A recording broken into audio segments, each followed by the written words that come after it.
the anatomy drawings we do in here have a different focus from everything else we've done so far.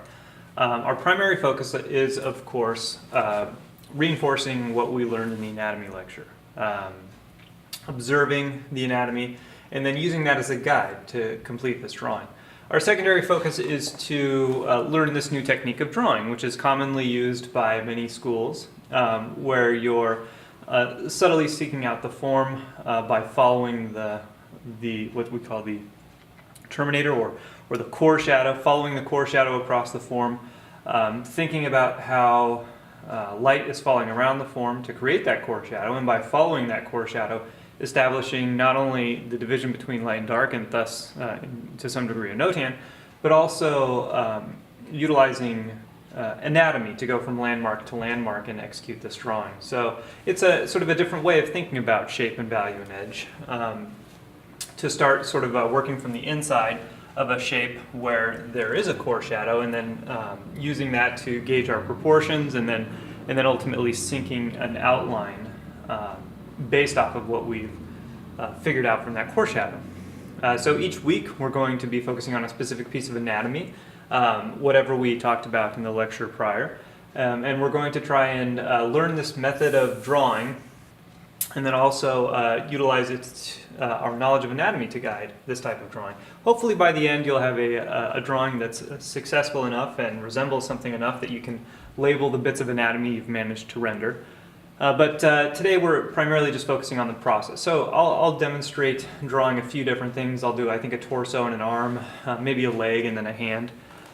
Each of these are going to be 5 minutes a piece, so they're going to be relatively brief, but that should be enough time, ultimately, to do a quick sort of gestural drawing and indicate all the pieces of anatomy if we utilize this approach.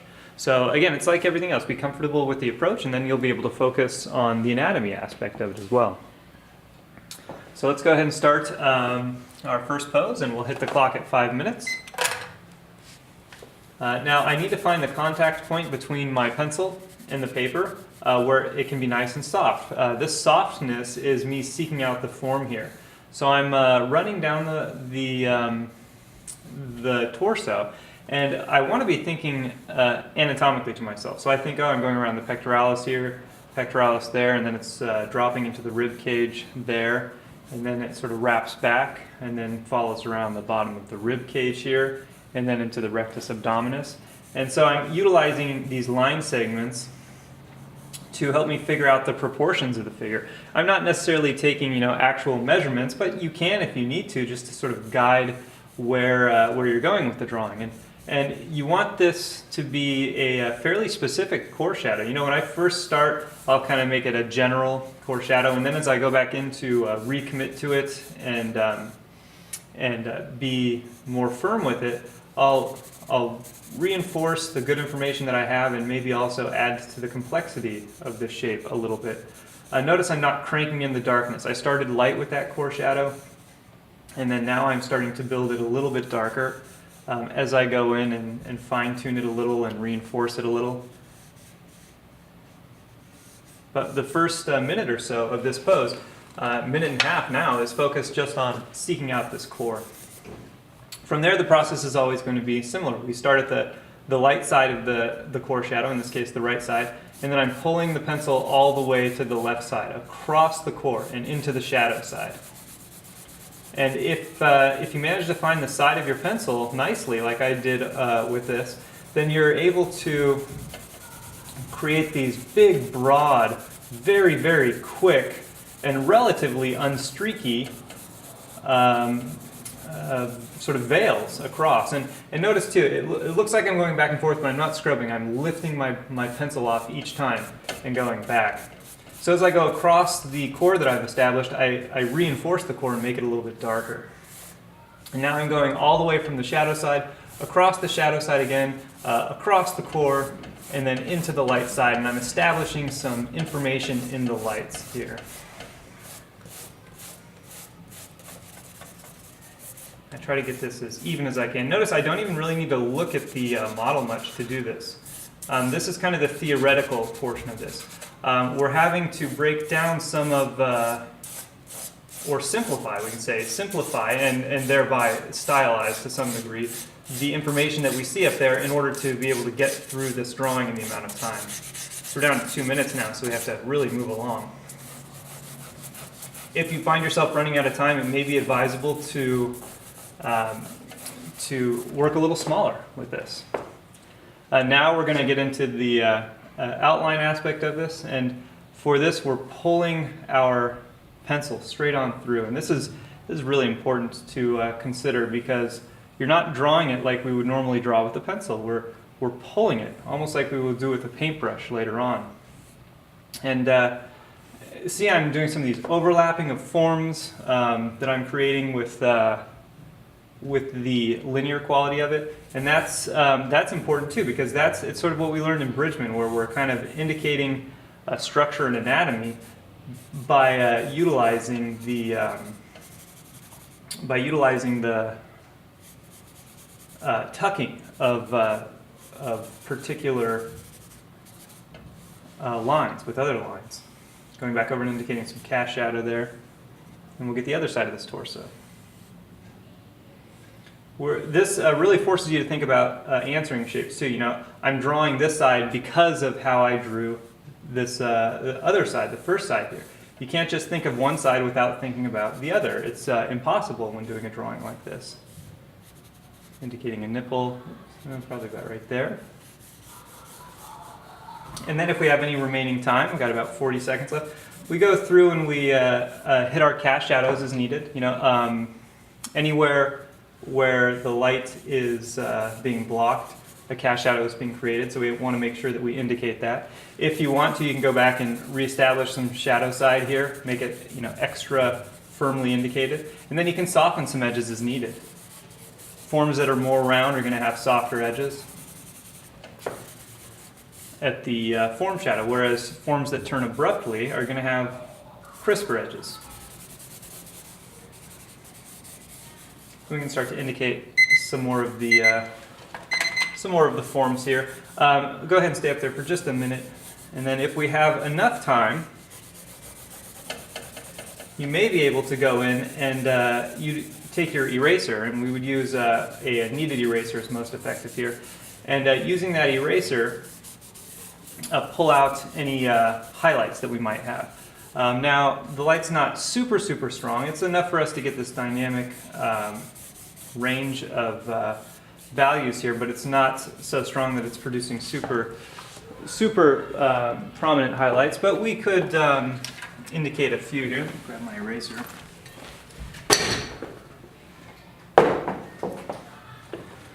And pull out, you know, something maybe on the ribs here.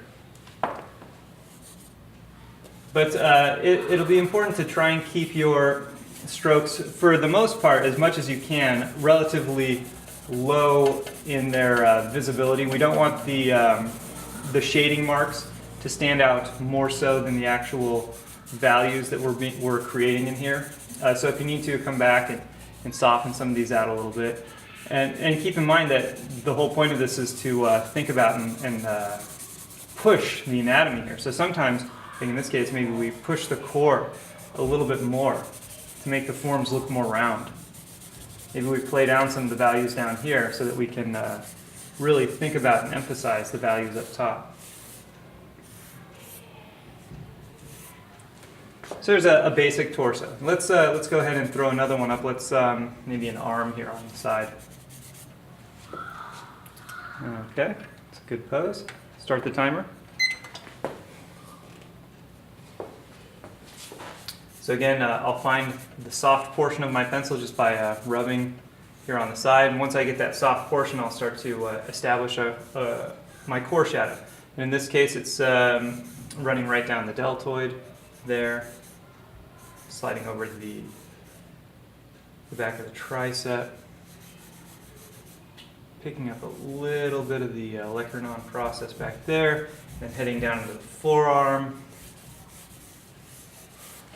So that's how my drawing is going to start. Just a nice long curve and then sort of curvy rhythmic line to it.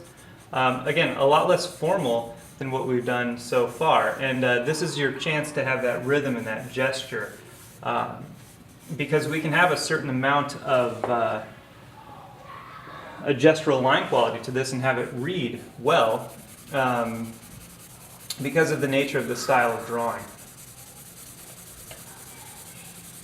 The building up of the shadows here really is going to let me be more confident when I place these lines. And when you can place a line more confidently, you have the potential to introduce more gesture. That's one of the struggles that students have with gestural lines, is because they haven't developed the ability to measure yet with their eye. And so when they place those lines, they don't place them as confidently. And when you place a gesture line less confidently, well, then it reads sketchy and undynamic. So this, one of the intents here is to allow you to get a little more dynamic gesture lines that you can be a little more confident with. All right, so we've established the core. Let's go back here and get the back side of the arm in here. Start right at the armpit there. Now the distance that I place this line has to agree with the proportions of the lengths of the line segments that I've made so far. If I place this line too far out, it's not going to agree with the lengths here. So you're going to have to rely a lot sort of on comparative measurement here. And also think about the anatomy enough to know, especially in this elbow here, where am I overlapping some of these line segments to create the suggestion of some of these forms tucking into one another.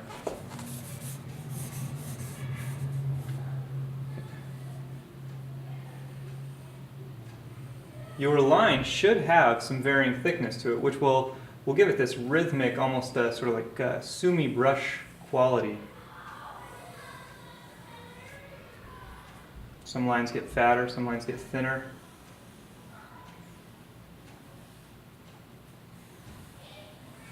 But overall, we're looking for a line that's relatively crisp. And that's important. Without that crisp line, we're going to lose a lot of the qualities that foil against the softness that we're building up in here. So we need a crisp line there. If you draw a line like this, notice it's not going to be a crisp line. Drawing like this doesn't give you a crisp line. It's pulling your pencil through that gives you that crisp, nice, clean line. So from here we have a minute and a half left. We can start to adjust any cast shadows versus core shadows. So there's a little cast shadow there on the deltoid.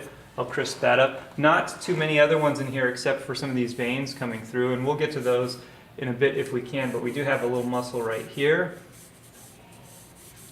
And with that, there's a little bit of crispness on the left side. You'll notice that if the light's on the right side, then the crisper cast shadows are going to be on the left side. And we can build a little bit of the form here. So there's a little bit of shading. Notice I'm shading almost just like with veils. It's basically a very quick, efficient veil that we're building this drawing up with, building our values. One thing to watch out for that students sometimes have trouble with is they're a little too timid in laying down the core, and so when they lay down the shadow side, their core is completely obliterated, and then they lose a lot of their roundness. Another common tendency is to push the core too dark initially, especially before you've really figured out what the form is. And then that can cause a sloppy drawing, or one that ultimately ends up being more like a no-tan. So those are both some dangers to be aware of. It's, seek that core out and then put it firm, not too dark, because you can always go back and build it up. And as you build it up, you can start to introduce some more little bits of anatomy here and there. Okay. All right, let's do another one. We'll go ahead and do a leg now.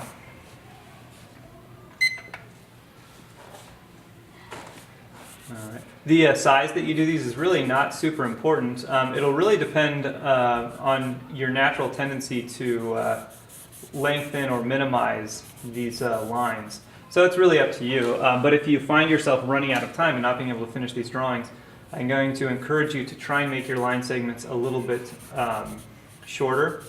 And that may require that your core shadow be a little bit narrower. I'm starting with a pretty broad sized core shadow, which inherently will force me to go a little bit bigger with my drawing.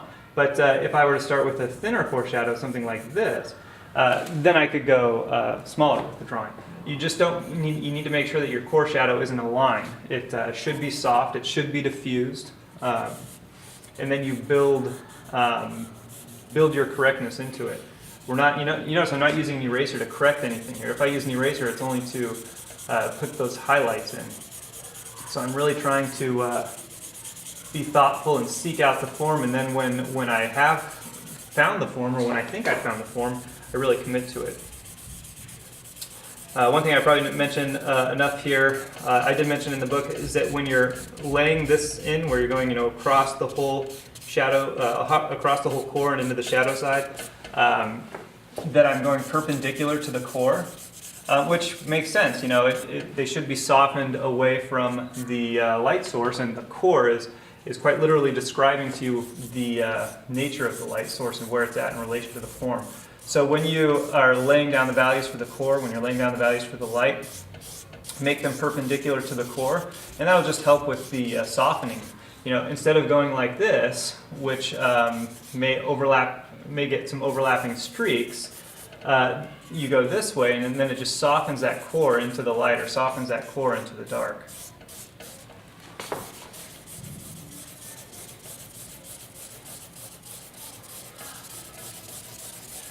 Lay that down nice and quick.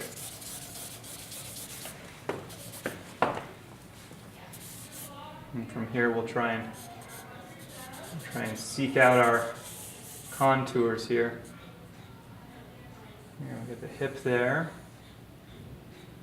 I try not to use too many anatomical terms in the beginning here. You guys haven't had your lectures yet.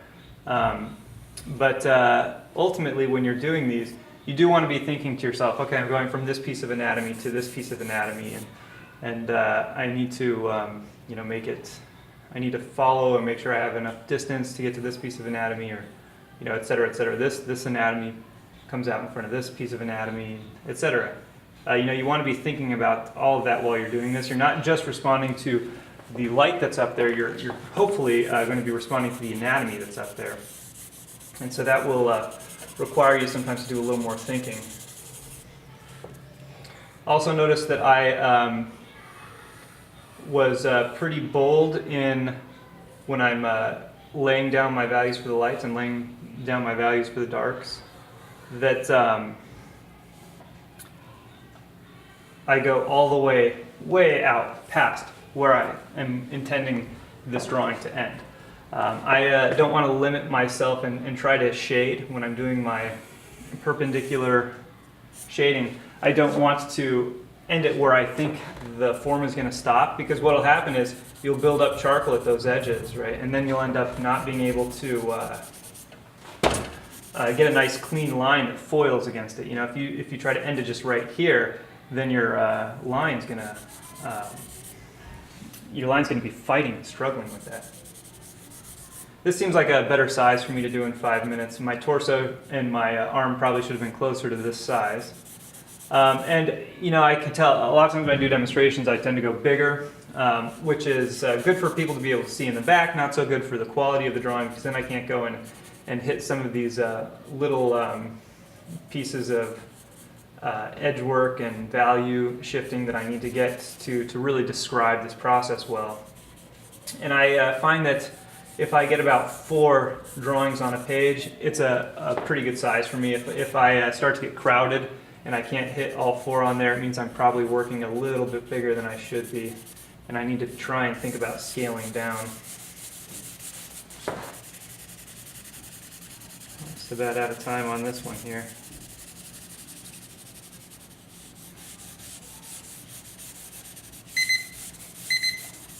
Is a better example, and this is what you'll find too, is the more you do of these, hopefully the better you'll get, the better the anatomy will start to look, etc. From your first one to your last one, and just even one sitting. You get warmed up, refamiliarize yourself with the process, start thinking in terms of anatomy. Maybe sometimes push your core shadow a little bit more than you see it there, just to accentuate the anatomy a little bit.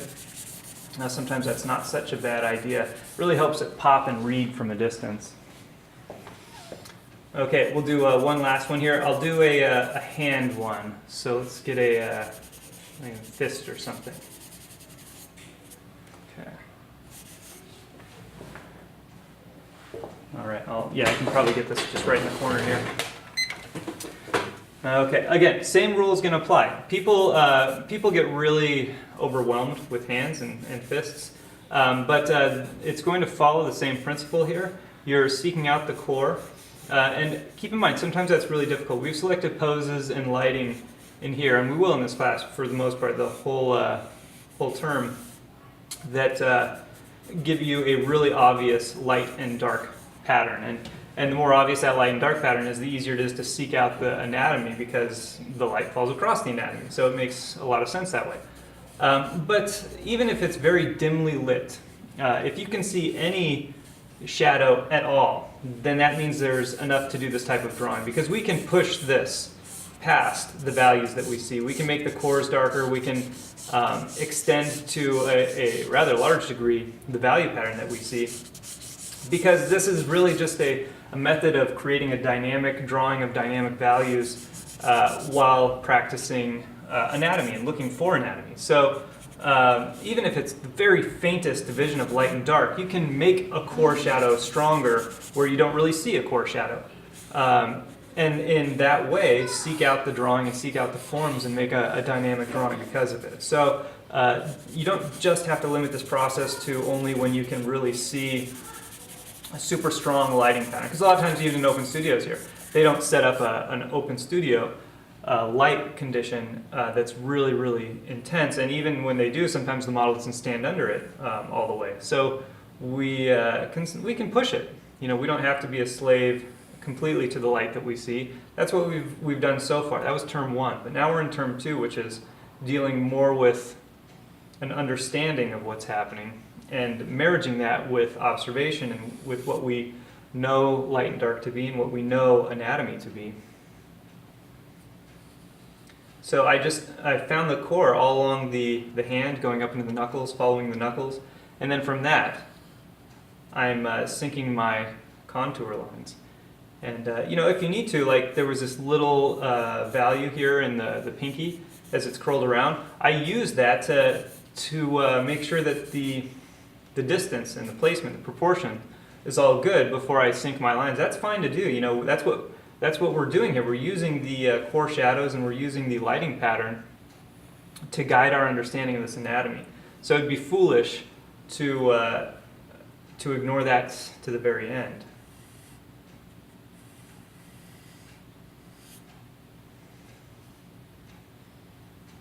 This gets a little tricky in here just because there's so many fingers. We have 4 fingers. They all have to line up. They all have to make sense. If they don't, then we miss the drawing. So take your time. This is where the majority of a hand drawing will come in, is just making sure that all of that ends up being the correct number of fingers, spaced reasonably, believably, etc., etc. Build the fingers here. Got a little bit of a thumb back here we can start to indicate. Keep in mind these are going to be rather stylistic. They might look like realistic animation drawings to some degree. But it allows you to explore all the aspects of painting and drawing as well, which is shape, value, and edge. And this method, because with just a 6B pencil, very convenient, allows us to get through all of these elements and think about how light falls on form. Think about what the form actually is. Think about building up a believable or potentially dynamic situation of values. Thinking about how soft some forms are in some shapes, how hard other shapes are. Outlining to a stylistic degree, but you could build this drawing up without doing these outlines. We could build this whole drawing up to be highly realistic in this method, and that's not uncommon. There's a lot of schools in Russia that do that. There's a lot of very prolific, highly realistic artists who will do this in an open studio session because it's so flexible, this medium. You don't have to carry a lot of tools. You get to build your ability for comparative measurements really well. And you can still use all of our formal methods of measuring, but it just becomes an effective, efficient method of doing a drawing. One that can end up being really highly realistic with just a newsprint pad.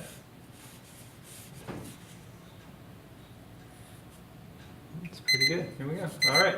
That's a nice quick hand. This ends up being really good for hand gestures, especially allowing us to seek out the form of the hand, seek out the patterns and the relationships and spacing of the hand in a quick amount of time and get something that really reflects the model that's up there.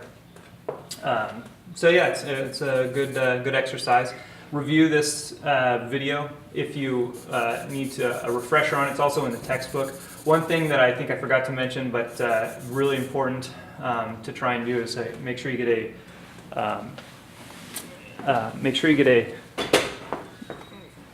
a smooth newsprint pad instead of a rough newsprint pad. The smooth newsprint pad will allow you to really get a lot cleaner of a shading, whereas when you go with a really rough newsprint pad, you'll notice it tends to be really marbly, gravelly, and kind of unflattering. It'll look almost like dirt is kind of rubbed all over. So 6B pencil, newsprint pad, and kneaded eraser. Also, keep in mind you don't need to sharpen your 6B all the way. This is enough sharpening. You just really want to expose the charcoal. And then the process of doing this for an hour or a couple hours, you'll actually end up sharpening your pencils quite a bit. It's sort of like rubbing them on sanding blocks. So you don't have to worry about getting them to a sharp point that we're used to. Really, we just need to get them to a point where the lead is really exposed, and we can start to do these big broad veils. And that's it.